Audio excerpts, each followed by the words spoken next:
성경 봉독해 드리겠습니다. 10편 51편 17절에서 19절까지 되겠습니다. 받들어 봉독해 드리겠습니다. 하나님께서 구하시는 제사는 상한 심령이라. 하나님이여, 상하고 통회하는 마음을 주께서 멸시하지 아니하시리이다. 주의 은택으로 시온에 선을 행하시고 예루살렘의 성을 쌓으소서. 그때에 주께서 의로운 제사와 번제와 온전한 번제를 기뻐하시리니 그때에 그들이 수소를 주의 제단에 드리리이다. 아멘.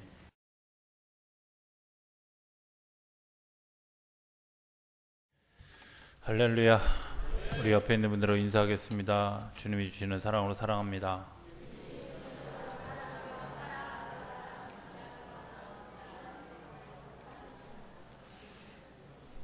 한 번 더 할까요?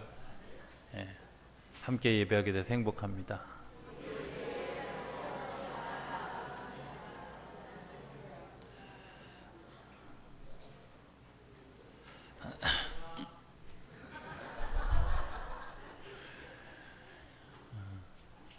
제가 뭐라고 할 것 같으니까 미리 이정인 권사님이 회개 그러면 알레르기 반응을 일으키는 분들이 있죠, 그죠? 이렇게 얘기하는 사람들이 있습니다.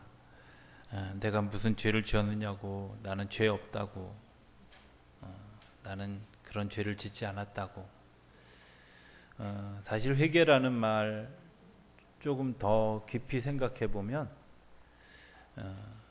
그런 죄를 지은 것에 대한 것에만 국한하지 않는다는 것을 보게 됩니다. 영어 단어 repent라고 하는 단어 속에는 사실 후회한다 혹은 유감으로 여긴다, 내가 그것에 대해서 내가 좀 반성하고 있다, 뭐 이제 이런 의미로도 사용되는 것을 보게 됩니다. 그걸 굳이 기독교적인 용어로 회개하는 거, 내가 죄를 뉘우치는 거, 이것만 생각하면 사실 회개의 범위가 굉장히 좁아지는 것을 보게 됩니다.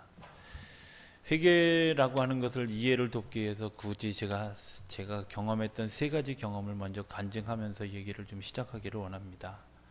첫 번째 경험은 1998년도에 미국에 갔을 때 제가 묵고 있던 그 숙소의 목사님 사모님이 시장 가는데 좀 같이 가자고, 그래서 저랑 젊은 목사님 한 분하고 두 분이 같이 시장을 갔어요. 그 시장이 굉장히 가까운 줄 알고 쫓아갔는데 차로 1시간 반이 걸리더라고요. 시장을 보는데 한 4시간의 시간을 걸려서 제가 돌아오면서 이런 회개를 했습니다. 조금 멀다고 하는 마음으로 신방 가기를 좀 두려워하고, 조금 멀다고 생각해서 내가 그 일을 내가 해야 될 일이 아니라고 생각했던 것들에 대한 돌이킴이었습니다. 사실은 마트 가는 정도의 1시간 반을 정도 소비하는 정도라면 내가 신방 가기 위해서 3시간, 4시간쯤 쓸 수 있다면 전국 어느 곳이나 갈 수 있지 않겠습니까? 그럼에도 불구하고 내가 그런 부분에 대해서 게으르지 않았을까, 내가 나태하지 않았을까 하는 반성을 하게 되어졌습니다. 저는 이 사건을 그냥 단순하게 내가 깨달았다라기보다는 회개, 후회했다, 내가 유감스럽게 생각했다, 이렇게 생각합니다. 제가 그 이후에 돌아와서 성지순례 갔던 잘 모셔놨던 마일리지 가지고 제주도로 신방을 갔고, 그 다음번에는 제 돈 들여서 제주도 신방을 가는 일들을 했던 모티브는 그 사건, 1시간 반 걸려서 갔던 그 마트, 그 사건이 제가 일생을 살아가면서 어떤 일에도 거리나 어떤 상황이나 이런 것들을 제한하지 않는 그런 계기가 되어졌던 것을 보게 됩니다.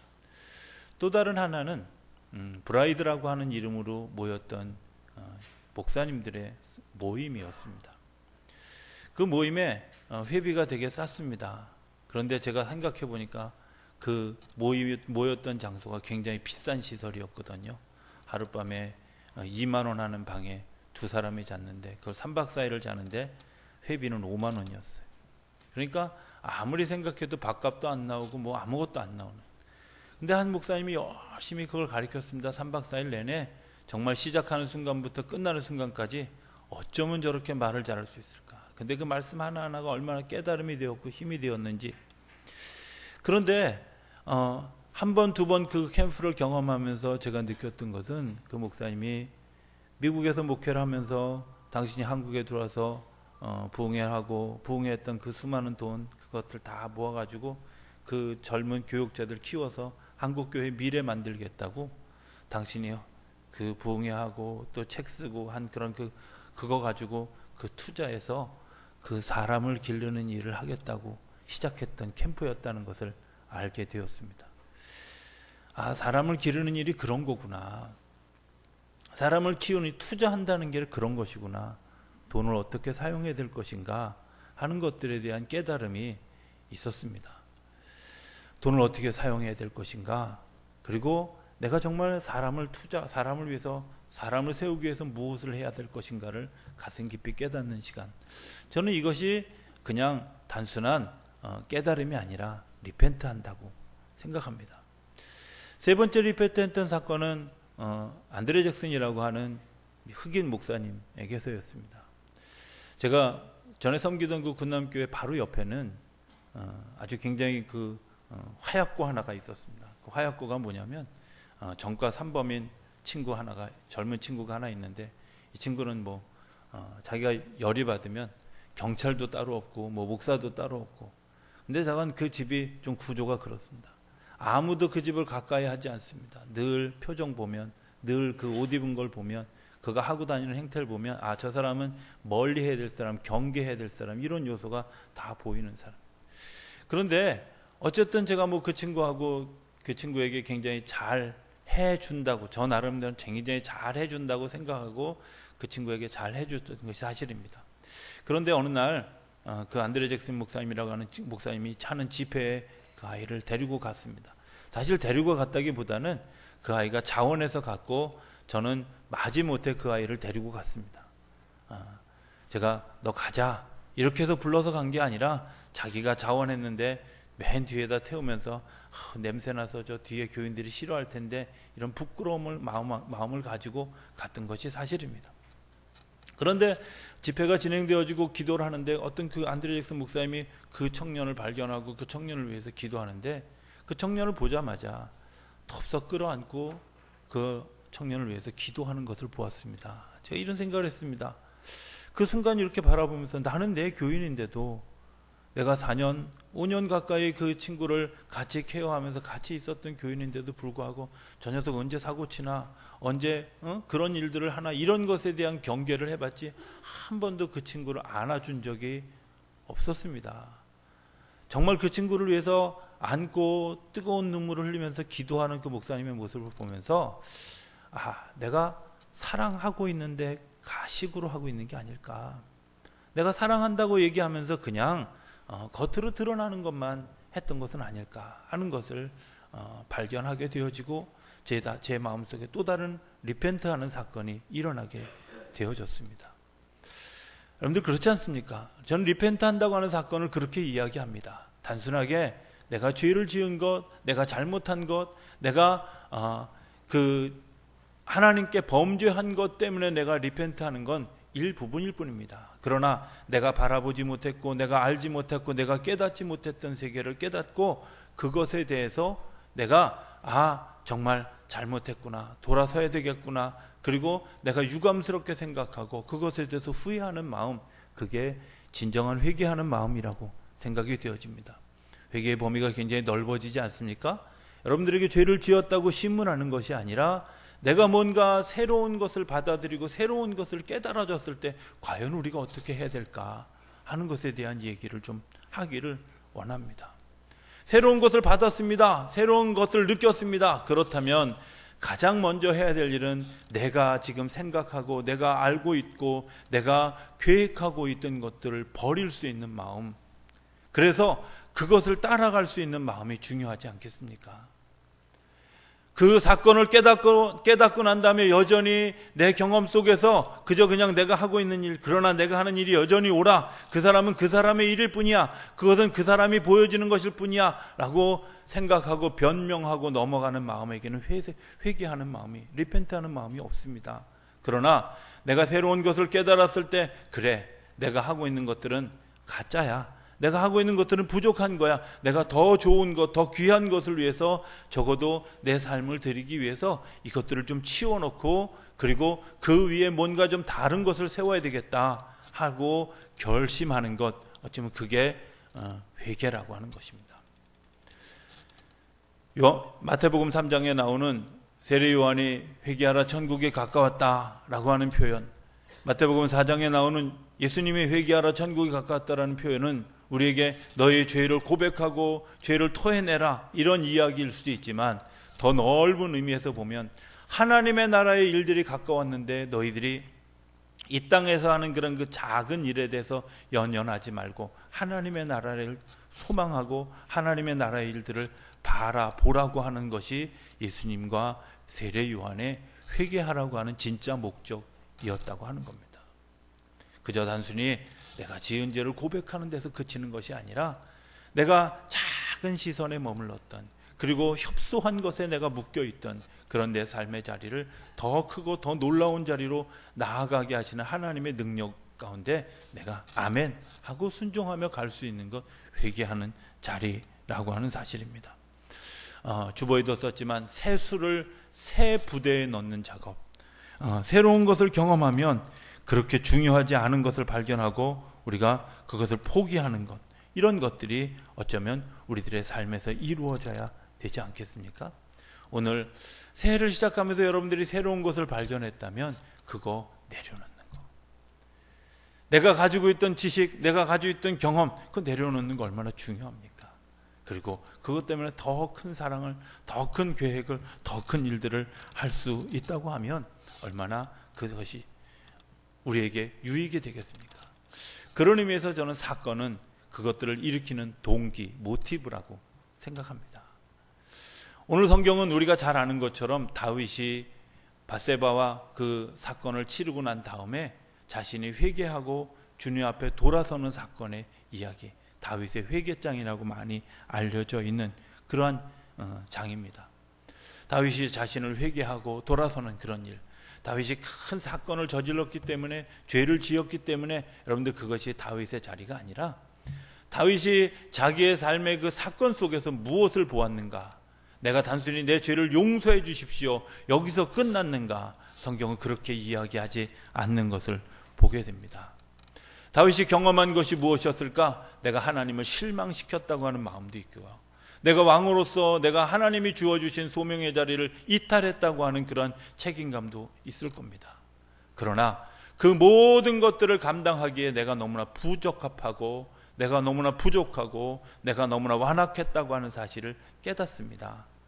그리고 하나님께 이야기합니다. 어느 구절에도 하나님 내 죄를 용서해 주십시오 이렇게 그를 강력하게 하지 않는 것을 보게 됩니다. 오늘 시편 51편 1절부터 6절까지를 제가 한번 좀 읽어보면 그 속에 다윗의 마음이 좀 달리 있는 것을 보게 됩니다. 하나님이여, 주의 인자를 따라 내게 은혜를 베푸시며 주의 많은 긍휼을 따라 내 죄악을 지워주소서. 나의 죄악을 말갛게 씻기시며 나의 죄를 깨끗이 제하소서. 물은 나는 내 죄가를 아노니 내 죄가 항상 내 앞에 있나이다. 내 죄가 늘 내 앞에 있다고 하는 사실을 고백합니다. 연약함을 고백하는 겁니다. 4절, 내가 주께만 범죄하여 주의 목전에 악을 행하였사오니 주께서 말씀하실 때 의로우시다 하고 주께서 심판하실 때 순전하시다 하리이다. 내가 이제 다시는 죄를 짓지 않고 하나님 앞에서 의롭고 순전함으로 서겠다고 하는 고백입니다. 5절에 보면 내가 죄악 중에서 출생했으며 어머니가 죄 중에서 나를 잉태하였나이다. 보소서 주께서는 중심이 진실함을 원하시오니 내게 지혜를 은밀히 가르치시리이다. 그가 무엇을 고백하냐면 내가 죄를 지은 것을 고백하는 정도에 끝나는 것이 아니라 내 죄가 늘 내 앞에 있다고 하는 사실을, 내가 죄 지을 수 있는 가능성이 있다고 하는 사실을, 내가 죄악 중에서 출생했기 때문에 내가 늘 죄를 지을 수 있는 한계, 자기 한계를 극복하고 자기 한계에 대한 고백을 하는 것을 보게 됩니다. 이런 사람들이 있습니다. 당신이 이런 죄를 지을 수 있는 위험성이 있습니다. 조심하십시오. 이렇게 얘기하면요, 많은 사람들이 뭐라고, 나는 절대 그런 일 없습니다. 그런 건 나하고는 관계없습니다. 다윗하고 좀 다르죠? 오늘 우리들의 모습 가운데 이런 일들이 있지 않습니까? 나는 그 부분에 대해서 철저해. 그 부분에 대해서 너무나 완벽해. 그러나 아무도 완벽한 사람이 없다고 하는 사실. 왜? 우리가 죄악 중에서 출생했고 죄가 내 앞에 늘 있기 때문에 내가 언제 무너질지도 모르는 늘 그 위험 속에 있다고 하는 사실을 고백하는, 내 단순히 죄만 고백하는 것이 아니라 내가 그럴 가능성이 있습니다. 내가 그럴 위험성이 있습니다. 내가 그런 위기 가운데 있습니다. 그런 위기 가운데 있을 때 주님 나를 도와주십시오. 나를 돌보아 주십시오. 기도 자체가 달라졌습니다. 단순하게 죄만 지은 것을 이야기하는 게 아닙니다. 회개할 때, 우리가 회개한다고 얘기하면 내가 7살 때 문방구에서 연필 훔친 것, 풀빵집에서 풀빵 훔쳐먹은 거, 이런 것들을 이야기한다고 생각하면 사실은 회개를 너무 단순화시키고 사건화시키는, 사건 속에서 자기를 보는 겁니다. 엄청난 사건 앞에서 자기를 보았습니다. 내가 죄 지을 수밖에 없는 사람이라고 하는, 나약한 사람이라고 하는, 한계가 있는 사람이라고 하는, 언제고 내가 왕의 자리를 이탈해서 평민으로 살아갈 수 있는 사람이라고 하는 사실을 자기 자신이 깨달았습니다. 저는 이렇게 생각합니다. 다윗이 이런 고백을 할 수도 있었습니다. 하나님, 이렇게 할 수도 있었습니다. 그 여자가 나를 유혹했습니다. 그 여자가 나를 유혹했기 때문에 내가 넘어갈 수밖에 없었습니다. 이렇게 이야기하지 않았다는 겁니다. 내가 우리아를 죽이는 것, 그 사건 우연입니다. 이렇게 이야기하지 않았다는 겁니다. 그가 그렇게 지시한 것이 완벽하게 이루어지지 않았다 할지라도 그 모든 책임을 자기가 지고, 그 모든 것이, 그 문제의 시작이 자신으로부터 시작했다고 하는 사실을 알고, 아니 자신으로부터가 아니라 자신이 삶을 살아오면서 늘 그런 위험성에 있었는데 터질 것이 터졌다고 하는 사실을 그가 고백하고 있는 겁니다. 오늘 우리들의 삶 가운데 그런 일들이 없습니까? 무수히 반복되는 그런 여러 가지 일들들 가운데서 터지는 일들이 우리 가운데 일어났다면, 그것 때문에 내가 주저앉고 죄책감을 안고 살아가는 것이 아니라, 주님 나를 좀 불쌍히 여겨주시고, 내가 그런 가능성이 있는데 터질 게 터졌습니다. 이제 나를 좀 새롭게 창조해 주십시오. 그래서 7절부터 얘기하는 것은 이렇습니다. 우슬초로 나를 정결케 하옵소서. 나로 즐겁고 기쁜 소리를 듣게 하사 주의 꺾으신 뼈로 나를 즐거워하게 하소서. 주의 얼굴을 내 죄에서 돌이키시고 죄악을 도말해 주시고 내 속에 정한 마음을 창조해 주시고 주의 성령을 거두지 마옵소서. 기도하는 이유가 무엇이겠습니까? 그가 이제 다시 세워지기를 원하는 겁니다. 하나님이 내 속에 정직한 마음을 새롭게 창조해 주기를 원하는 겁니다. 이제 내 힘으로 되지 않기 때문에 주님께서 내 안에 오셔서 좀 나를 다시 일으켜 세워주십시오. 이것이 오늘 다윗의 고백입니다. 오늘 우리 가운데 그런 일들이 일어나지 않습니까? 작은 사건들, 자잘한 사건들. 그러나 그 사건이 나를 움직여 갔다면 그것은 은혜의 시간이고 은혜의 통로이지만, 그 자잘한 사건들이 나를 더 깊숙한 구렁텅이로 몰아넣고 있다면 어쩌면 그 사건은 사단이 손을 쥐고 가는 것인지도 모릅니다. 일생을 살아가면서 그런 위기들이 수없이 있어 왔습니다. 그러나 그때마다 하나님이 우리를 붙들어 주시지 않았습니까? 그때마다 우리를 거룩한 자리로, 생명의 자리로, 그리고 복된 자리로 이끌어 주시지 않았습니까? 여러분들, 그게 주님이 나에게 베푸신 은혜입니다. 그 은혜 가운데 내가 섰을 때 내가 할 수 있는 것, 주님 나를 무너뜨려 주시고 내가 아무것도 없습니다. 주님의 나라를, 주님의 일들을, 주님의 계획들을 내게 세워주십시오. 내게 세워주십시오. 이런 이야기를 고백할 수 있어야 합니다. 그것이 회개입니다. 여전히 내가 무엇을 할 수 있다고 고백하는 것, 죄송하지만 아직도 하나님께로 돌아서지 못한 우리의 모습이 있다는 겁니다. 자리로부터 이탈했던 다윗에게 하나님 보여주신 것은 새로운 길을 보여주셨습니다. 내가 전에도 왕이었고 이 회개 이후에도 왕이었습니다. 그러나 회개하기 전에 다윗의 통치와 바깥 그 회개 이후의 통치가 달라졌습니다. 형태는 같을지 모릅니다. 그러나 마음가짐이 달라졌습니다. 삶의 모습이 달라졌습니다. 다윗이 그러한 죄를 저질렀음에도 불구하고 지금도 이스라엘에서 최고의 왕은 다윗입니다. 무엇 때문에 그렇게 됐겠습니까? 하나님의 마음, 하나님의 통치를 가지고, 그 통치된 마음을 가지고 나라를 섬겼기 때문에 그렇습니다. 오늘 다윗은 이렇게 고백합니다. 하나님이 상한 마음을 찾으신다고. 상한 마음, 부정적으로 생각하면 늘 상처 입은 그런 마음이라고 생각하십니까? 아니죠. 내가 사건 때문에 내 마음속에서 후회가 일어나고, 내 마음속에서 분노가 일어나고, 내 마음속에서 돌이킴이 일어나는 그런 일들, 이게 상한 마음 아니겠습니까? 내가 새로운 것을 보았습니까? 깨달아졌다면 그것을 가지고 주님 앞에 나와서 주님, 내 마음을 올려드립니다. 주님, 내 잘못을 올려드립니다. 내 지나간 시간들을 올려드립니다. 주님, 이곳에 기름 부어주셔서 나에게 새 생명을 더하여 주옵소서. 이것이 우리의 기도의 제목이 되어지고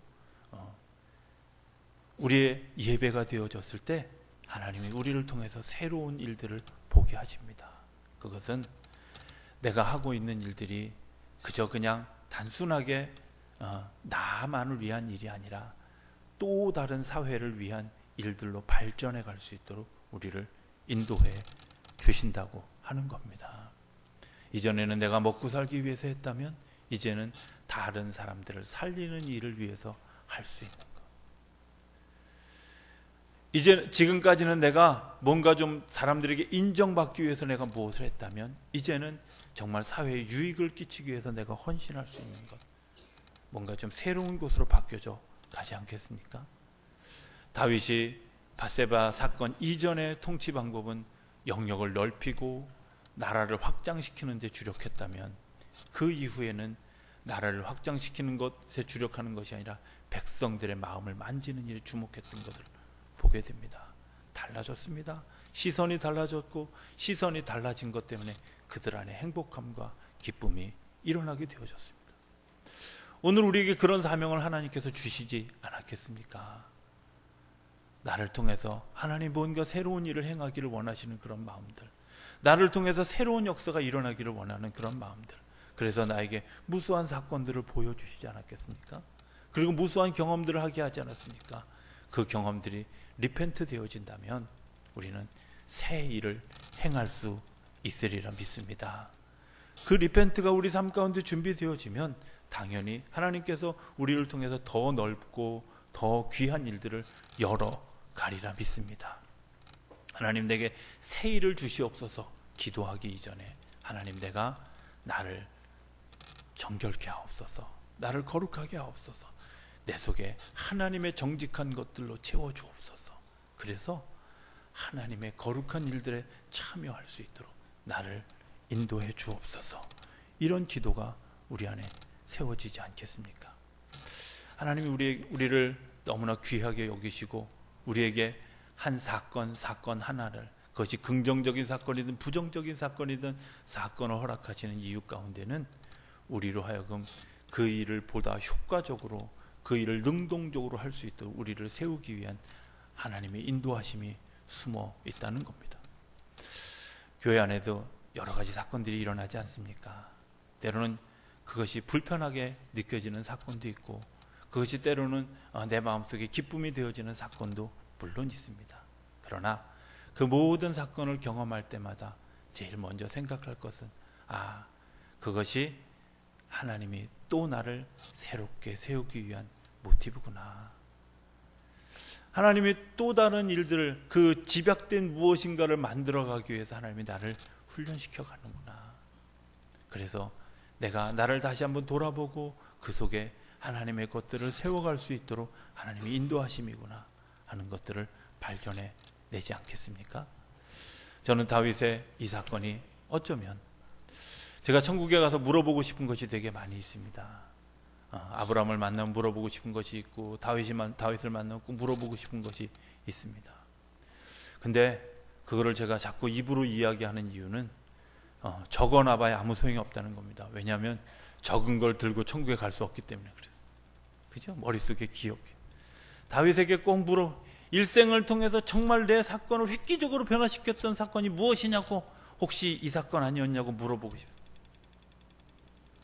그렇죠. 우리에게 그런 사건들이, 작은 사건들이 계속되어지지만 큰 사건이 주어져도 그것을 주님께서 나를 다시 세우시는 사건으로, 주님께서 나를 다시 회복하는 사건으로 내가 받아들여지고 발돋움하고 섰을 때 하나님이 새 힘을 주시고 새 능력을 주시고 새 일을 행하게 하실 줄로 믿습니다. 우리가 그 일을 시작하는 첫 달을 지금 지내고 있지 않습니까? 한번 내 경험 말고 주님의 경험이, 그래서 내 경험이 아무것도 아닌 것을 발견하게 되어졌을 때 내가 그것을 내려놓을 수 있는 그런 일들이 우리 안에 일어나는 그런 역사가 저 여러분의 삶 가운데 일어나게 되길 바랍니다. 이야기 하나만 하고 설교를 마치기 원합니다. 우리가 격이 높은 사랑을 경험했다. 그러면 예전에 그 격이 낮은 사랑을 그냥 하겠습니까? 내가 품격 있는 무언가를 경험했다. 그러면 품격 없는 그 무언가에 내가 매달리겠습니까? 아니잖아요. 우리가 어머니의 사랑을 소중하게 여기는 것이 그런 것 아니겠습니까? 어머니의 사랑, 끊임없이 믿어주고 끊임없이 실망시켜주는데도 기다려주는 사랑, 그럼에도 불구하고 끊임없이 우리에게 공급해주는 그 사랑, 그 사랑 때문에 우리가 늘 어머니에 대한 기대를, 어머니에 대한 그런 기도를 우리가 하지 않습니다. 세상을 살아가면서 무수히 많은 가짜 사랑들을 경험하게 됩니다. 어머니의 사랑을 기대하는 사람, 그런 마음을 가지고 사랑하지만 그런 기대를 충족시키기가 어렵습니다. 그래서 결국 돌아올 때 어떤 마음, 내가 그 마음, 그 사랑이 훈련되어진 그것 때문에 내가 주님 앞에서 다시 서게 되는 것 아니겠습니까? 전 여러분들이 하나님의 사랑을 경험한 그 사람들이 할 수 있는, 내가 잘못하고 있는 작은 사랑, 연약한 사랑, 부족한 사랑, 그 사랑을 하나님의 사랑으로 키워가기 위해서 하나님 우리에게 끊임없이 그 사랑함을 보여주시고 있다고 믿습니다. 그 일 때문에 오늘 우리들의 삶에 사랑의 격이 좀 높아지고 믿음의 격이 좀 높아지고 소망의 격이 높아지는 역사가 저와 여러분의 삶 가운데 일어나게 되길 바랍니다. 그리고 그 삶이 우리를 이끌어갈 때 우리 교회를 통해서 또 우리 지역을 통해서 하나님의 새로운 역사를 만들어가는 그런 그 일에 저와 여러분이 주인공이 될 수 있게 되기를 주 이름으로 축원합니다. 기도하겠습니다. 저희들을 사랑하신 아버지 하나님, 하나님의 은혜와 사랑을 감사합니다. 저희들에게 날마다 새로운 것들을 보여주셔서, 그리고 새로운 사건들을 통해서 저희들 자신을 리펜트할 수 있게 하시고, 그래서 새로운 비전을 볼 수 있도록 이끌어 주시니 감사합니다. 내가 작은 사건들 속에서 그것을 볼 수 있게 하시고 그것을 큰 것으로 바꾸어 갈 수 있는 역사가 오늘 이 시간부터 저희들의 삶 가운데 일어나게 하여 주옵소서. 그래서 내가 성장하고 하나님의 나라에 한 걸음 더 가까이 가는 그런 놀라운 역사가 우리 안에 일어나도록 저희들을 붙잡아 주옵소서.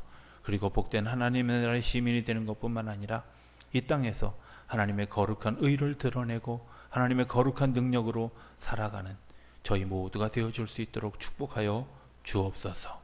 감사하며 예수님의 이름으로 기도드립니다. 아멘.